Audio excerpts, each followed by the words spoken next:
We might be in a little store for some rain this morning too, That's though. right, Or this afternoon, rather. Well, 50% chance of storms throughout the day and into the night, so it could happen in your neck of the woods. Well, how about this? Are you looking to add a little spice to your life? A new restaurant just opened in Gilbert. And they're celebrating with a Hatch green chili party. Sounds hot. I don't know what that is, but Christy Seefican has all the details on this new restaurant. Good morning to you guys. As many of you know, Hatch chilies are in season, and there's a fabulous new place that you can check out for some delicious Hatch chilies. John Gabaldon with me this morning. One of two. Your dad has the same name, right? Yes, ma'am. Yeah. And you're one of the co-owners of a new restaurant, Ristra New Mexican Kitchen. Tell us about what's special about your restaurant. Well, our kitchen is New Mexican. Our traditions come from the state of New Mexico, and we've added a little bit of a Spanish twist to it. La Ristra means a hanging reef of chili peppers. So what we're seeing behind us here, these strands? These are all different kinds of Ristras. And it's a big part of what we use in the recipes for our dishes. So we thought it was only appropriate to come up with a name that resembles it, yeah. That's great. And you guys have done a huge amount of work to go and get these chilies. Let's fire it up, Dad, over there, John number one, the first John of the two. And this is part of a larger roasting process, and then the chilies get sold to people as well as used in your kitchen, right?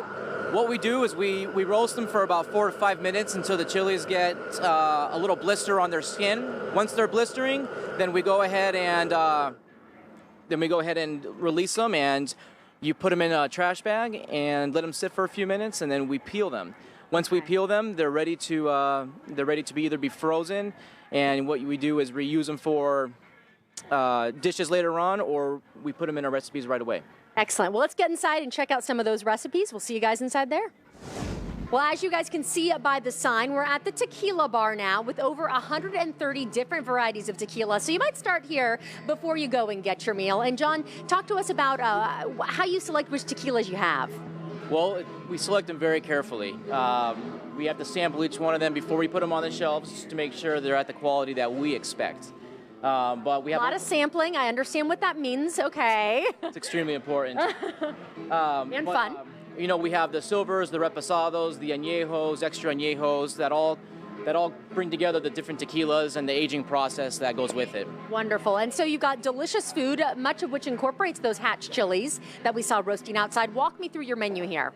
Right here, we have a typical taco salad, something on the lighter side, kind of a low-calorie option with our own little spin on it. We add some green chilies that we roast out front to give it a little bit of a kick. Fabulous. The adobada ribs, these are short ribs. We marinate for several hours in our red chili sauce. Yum. We stack them up real nice and pretty, and we layer it with our homemade enchilada sauce. And that looks like a huge quesadilla in the back, is it? That is a green chili strip cheese crisp. Oh. One of our most popular items that we have. And then lastly over here we have the blue corn enchiladas. This blue corn comes from the state of New Mexico. Okay. It's a typical Indian style food, and we make it in the masa for the enchiladas. It's very tasty, has a little bit of a sweetness to it, and we top it off with a fried egg. So a little bit of breakfast incorporated with your lunch. Yes. Well, we've run out of time for today, but we'd love to, if you want to check out the restaurant, we'll have the link on our website. But just as a heads up to people, you're going to have flamenco dancers and other entertainment throughout the weekend, yes? We'll have lots of things happening this weekend. We'll have the flamenco dancers tomorrow night starting at 7 o'clock. We also have chili that you can purchase as well. We bought over 3,000 pounds of chili. And if you're interested in picking up a sack, we can provide that for you over the weekend. Wonderful. Thanks so much for joining us, guys. I'm going to go taste test. We'll see you later.